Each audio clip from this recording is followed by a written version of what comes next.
Diane, great to see you. Thank you. And please introduce us to your work, to this world. My name is Diana Zipeto. My show is called Virtue Signaling. All of the paintings in the show use images of the Statue of Liberty. I've been working on this series for the past 3 years. It's been a way for me to think about and work through the extremely political times that we're all living in. Using the Statue of Liberty, it's such a familiar shared icon. Yeah, I was going to ask you, why the use of the Statue of Liberty in your work? I think it was a way to, I think when people see the statue, they already have set associations, and using the image allowed me to play with those ideas that I already kind of had a feeling that, as a shared symbol, we all associate with the statue. So by using it, I was able to kind of borrow some of that power and then play with it a little bit. So can we talk a little bit about your creative process? Sure. There's both a lot going on and not so much, but there's really different layers. So I have kind of a two-part process. The first part, I take either paper photographs or transparencies, and I fold and cut them into small models. And actually, this is kind of an example of one of them, one of the early ones. So then I make these small models, and then I use the small model as a basis for the bigger painting.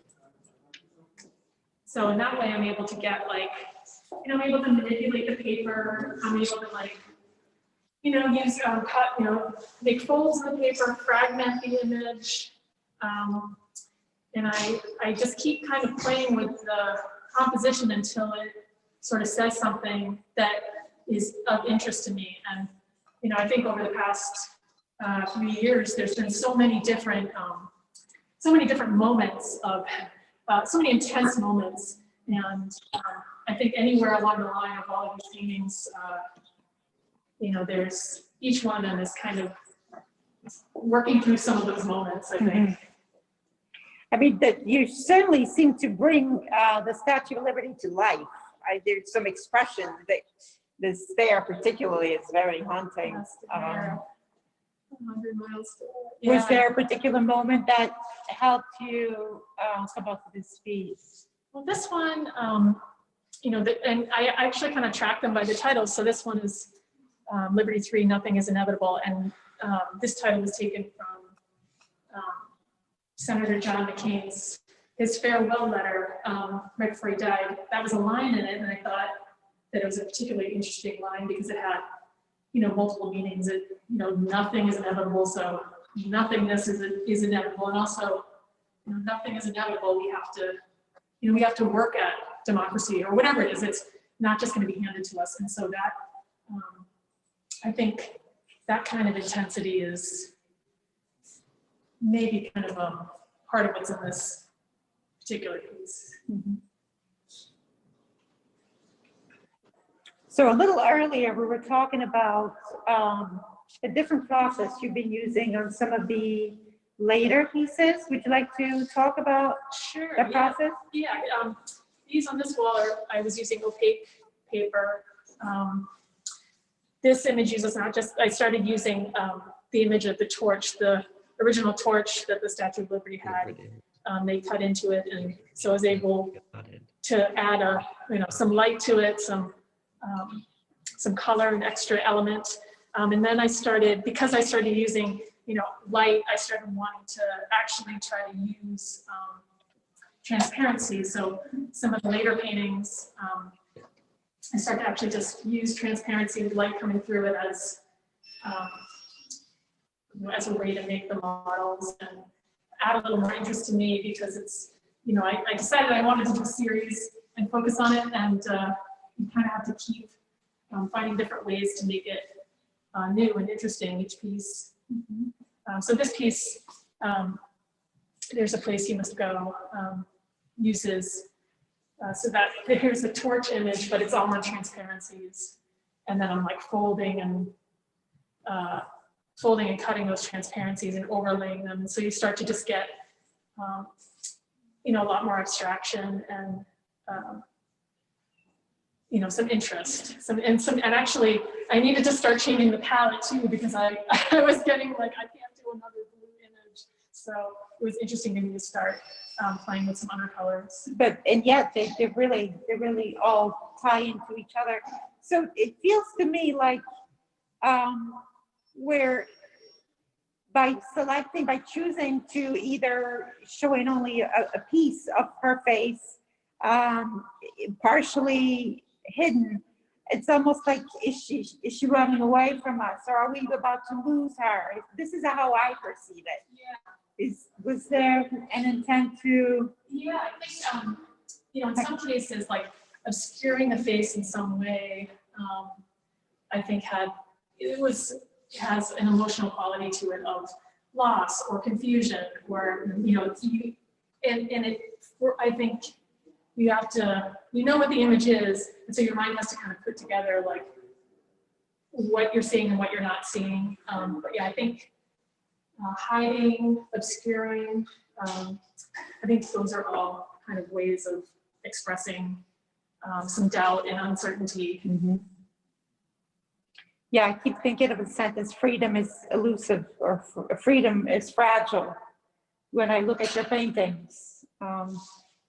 Yeah, and I think that's an interesting point, because I think, you know, the statue itself represents something really solid, really strong, really great, but at the same time, it's, you know, all the things that the statue represents may not be true for everybody. So I think there's a complexity, and I think that's part of what's interesting to me to try to convey too, is that, you know, there are so many things that are great, but then there are so many things that aren't great. And I think trying to like, you know, trying to articulate both of those is something that's interesting to me. Great.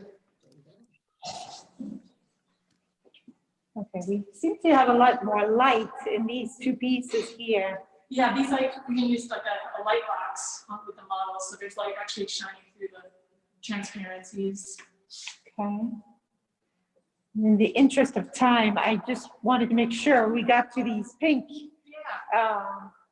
Because they're really unexpected and you know, very refreshing in a way. Yeah, I think again, it's like sometimes I just sort of feel like, okay, I've worked in this palette, and there was something interesting about trying something different.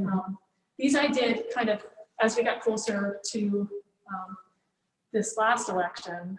So I think for me too, there was kind of maybe like a little more urgency, or a little feeling of like that fueled a little bit of it.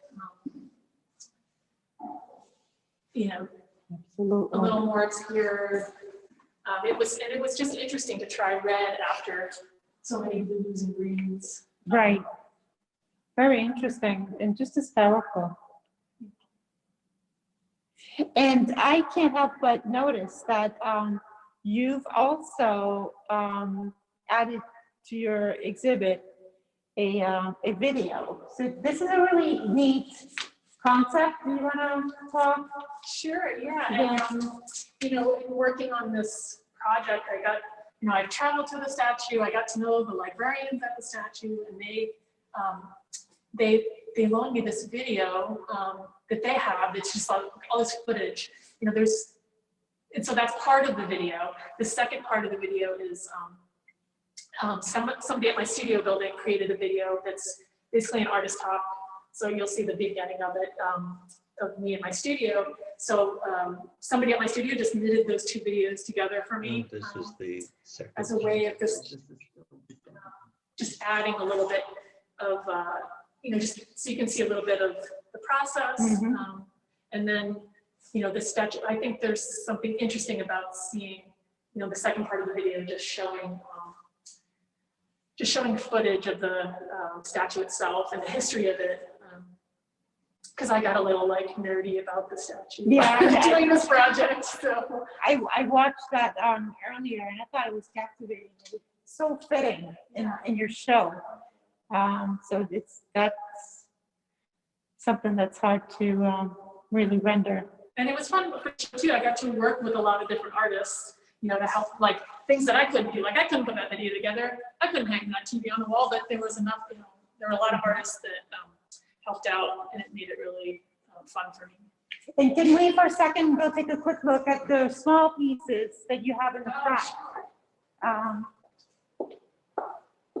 So this, I am told, are the prints, is that correct? Yeah, these are prints on cradle panel. They're small, just smaller versions of the paintings in the show. So they're 7 by 5 each in terms of size, and $50 each. Just wanted to put that out there. They really work really well as a collage too. Thank you. Actually, I helped hanging and choosing that whole collage for that. So it was a lot of help with that.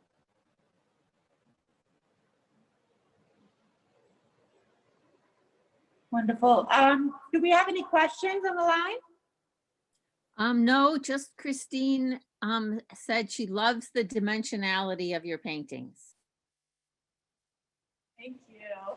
Wonderful. Thank you so much. All right. Is there anything else that we don't know about your show that you would like to share with us? What will you be moving on to next? So I'm still in the statue realm. I'm thinking about a new series, but right now I'm still I've got another one going. I've been applying to show this. Once the Statue of Liberty is open again, I'm applying to have the show at the statue, which could be kind of cool, just to be able to show the work in its home. I guess that's it. Okay, wonderful. Thank you. Well, thank you very much for sharing your work with us.